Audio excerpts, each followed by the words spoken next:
À la source, ça freine fort et ça tombe sur le deuxième rapport. Ici, c'est une épingle, donc ça braque beaucoup. On repart sur les gaz au niveau du vibreur à gauche, et on s'élance vers le virage le plus impressionnant du calendrier, le raidillon.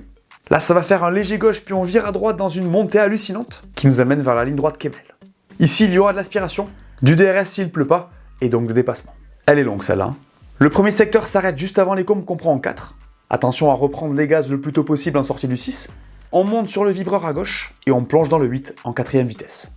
Le 9 se fait en lâchant légèrement mais sans rétrograder, et ça repart à fond dans cette courte ligne droite qui précède un double gauche en descente hyper impressionnant. Les 12 et 13 se négocieront à moyenne vitesse. Il faudra y garder du grip pour bien sortir du 14 qui marque le début du secteur 3 de ce circuit. Là on se lance dans une immense pleine charge qui sollicitera les moteurs. À Blanchiment c'est hyper impressionnant, et c'est à l'arrêt de bus que les pilotes auront une nouvelle chance de dépasser. Ici, énorme freinage, les pilotes descendent 6 vitesses avant de remonter sur les gaz le plus tôt possible et foncer vers la ligne